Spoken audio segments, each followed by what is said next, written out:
നമസ്കാരം. Tirurangadi today news അപ്ഡേറ്റ്സിലേക്ക് സ്വാഗതം. പതിറ്റാണ്ടുകളായി ചെമ്മാട് പട്ടണത്തിൽ സ്വർണ്ണ വ്യാപാര രംഗത്ത് വിശ്വാസം കാത്തുസൂക്ഷിച്ച് പുതിയ കാലത്തിന്റെ പരിഷ്കാര പ്രൗഢിയോടെ സ്വർണ്ണ തിളക്കത്തിൽ Amiya golden diamonds, bypass road, Chemmad. Tirurangadi PSMO college Malayalam വിഭാഗം വായന വാരാഘോഷത്തിന്റെ ഭാഗമായി മീറ്റ് ദ റീഡർ പരിപാടി കോളേജ് സെമിനാർ ഹാളിൽ വെച്ച് നടന്നു. വായനക്കാരായിരിക്കുക എന്ന വിഷയത്തിൽ വായനാ ലോകം ഹനീഫ ചെറുമുക്ക് കോളേജ് വിദ്യാർത്ഥികളുമായി സംവദിച്ചു. വാഹനാപകടത്തിൽ അരയ്ക്കു താഴെ തളർന്ന പള്ളിക്കത്തായത്ത് കുഞ്ഞിപ്പീഡിയക്കിൽ ഹനീഫ ചെറുമുക്കിന്റെ ജീവിത സ്വപ്നങ്ങൾക്ക് ചിറകു നൽകിയത് വായനാ ലോകമാണ്.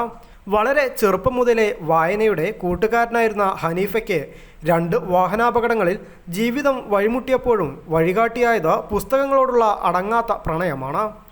ഇപ്പോൾ 3000-ൽ പരം പുസ്തകം നിലവിൽ ഹനീഫയുടെ ശേഖരത്തിലുണ്ട്. ഒരു ദിവസം ഒരു പുസ്തകമെങ്കിലും വായിക്കും. ലൈബ്രറികൾക്കും സ്ഥാപനങ്ങൾക്കുമായി 2 ലക്ഷത്തിലേറെ രൂപയുടെ പുസ്തകങ്ങൾ വാങ്ങി നൽകി. വായിക്കുക മാത്രമല്ല, മറ്റുള്ളവരെ വായിപ്പിക്കുകയും ചെയ്യും. വായിച്ചു കഴിഞ്ഞ പുസ്തകങ്ങളെല്ലാം സൗജന്യമായോ കുറഞ്ഞ വിലയ്ക്കോ ലൈബ്രറികൾക്ക് നൽകും. വായിച്ച പുസ്തകങ്ങളെപ്പറ്റി കുറിപ്പെഴുതും. 4500-ലേറെ പുസ്തകങ്ങൾക്കാണ് ഹനീഫ ഇതുവരെ നിരൂപണം എഴുതിയത്. ഹനീഫ ചെറുമുക്ക് 7ാം ക്ലാസ്സിൽ പഠിക്കുമ്പോൾ ലെൻഡിംഗ് ലൈബ്രറി എന്ന പേരിൽ ഹോം ലൈബ്രറി തുടങ്ങി. ഹയർ സെക്കൻഡറി പഠിക്കുമ്പോഴാണ് വാഹനാപകടത്തിൽപ്പെട്ട് അരയ്ക്ക് താഴെ തളർന്നത്. ശരീരം തളർത്തിയ അപകടശേഷം മൂന്നിയൂർ ആലിൻചുവട്ടിൽ ടെലിഫോൺ ബൂത്ത് നടത്തിയപ്പോൾ അനുബന്ധമായി ലൈബ്രറി ഉണ്ടാക്കി. 2000-ൽ മൂന്നിയൂരിൽ നിന്നും ചെമ്മാട് ഭാഗത്തേക്കുള്ള യാത്രയിൽ ഓട്ടോറിക്ഷ മറിഞ്ഞ് നട്ടെല്ലിന് ക്ഷതമേറ്റതും കൂടിയായതോടെ ജോലിക്ക് പോകാൻ പറ്റാതെയായി.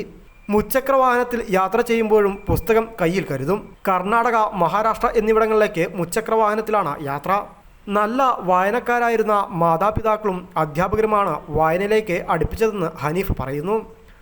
കേരള ചരിത്രത്തിൽ അടയാളപ്പെടുത്തപ്പെട്ട ഒരു സ്ഥലമാണ് സ്വാതന്ത്ര്യ സമര പോരാട്ടങ്ങളുടെ അടക്കം.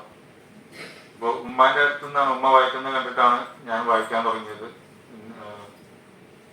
പിന്നെ ഉമ്മ എല്ലാവരും പറയുന്നൊരു കാര്യമാണ്, സാധനങ്ങളൊക്കെ പോയിക്കൊണ്ടിരുന്നത് നമ്മളെ വീടിനടുത്ത് അയൽ വീട്ടിൽ പേപ്പറുണ്ട്, അതിൻ്റെ തൊട്ടപ്പുറത്തൊരു ഹോസ്പിറ്റലുണ്ട്, അവിടെ പേപ്പറുണ്ട്. അങ്ങനൊരു 3 വീട് എനിക്കറിയുന്ന, ചെറുപ്പത്തിൽ എനിക്കറിയുന്ന ന്യൂസ് പേപ്പർ വരുന്ന 3 വീടേ ഉണ്ടായിരുന്നുള്ളൂ. അപ്പോൾ അന്നന്നത്തെ പേപ്പർ വായിക്കാൻ കിട്ടൽ വളരെ സാധ്യത കുറവാണ്. അപ്പോൾ പിന്നെ ഇങ്ങനെ സാധനങ്ങൾ പോയിക്കൊണ്ടിരുന്ന പേപ്പറൊക്കെ ഉമ്മ തന്നിട്ട് അത് വായിപ്പിക്കുമായിരുന്നു. അങ്ങനെ ഈ പരിശീലിപ്പിച്ചതാണ്. മൂന്നിയൂർ പാറക്കടവ് GMUP സ്കൂളിൽ മലയാളം അധ്യാപകരായിരുന്ന ബഷീർ കൊടുങ്ങല്ലൂരും വിജയൻ മാഷും മൂന്നിയൂർ വെളിമുക്കിലെ സാദിഖ് മാഷുമെല്ലാം ഹനീഫയുടെ വായനയെ ഏറെ സ്വാധീനിച്ച അധ്യാപകരാണ്. കാലിക്കറ്റ് യൂണിവേഴ്സിറ്റി വിദൂര വിദ്യാഭ്യാസത്തിലൂടെ മലയാളത്തിൽ ബിരുദം നേടി. 3 വർഷം തിരൂരങ്ങാടി യങ് മെൻസ് പബ്ലിക് ലൈബ്രറിയിൽ അസിസ്റ്റന്റ് ലൈബ്രറിയനായിരുന്നു. യാത്രാപ്രിയൻ കൂടിയാണ് ഹനീഫ.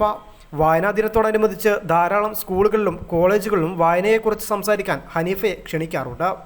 കോളേജ് പ്രിൻസിപ്പൽ ഡോക്ടർ ആസിസ് പരിപാടി ഉദ്ഘാടനം ചെയ്തു. PK മുഹമ്മദ് ഷെരീഫ് ചടങ്ങിന് അധ്യക്ഷത വഹിച്ചു. ഫാറൂഖ് ബാവ മൂന്നിയൂർ, ഡോക്ടർ സജന മോൾ, മാധ്യമപ്രവർത്തകൻ മുസ്തഫ ചെറുമുക്ക് എന്നിവർ ചടങ്ങിൽ സംസാരിച്ചു. റിൻഷ PE സ്വാഗതവും സിനു ഷഹ്മ MP നന്ദിയും പറഞ്ഞു. News bureau, Tirurangadi.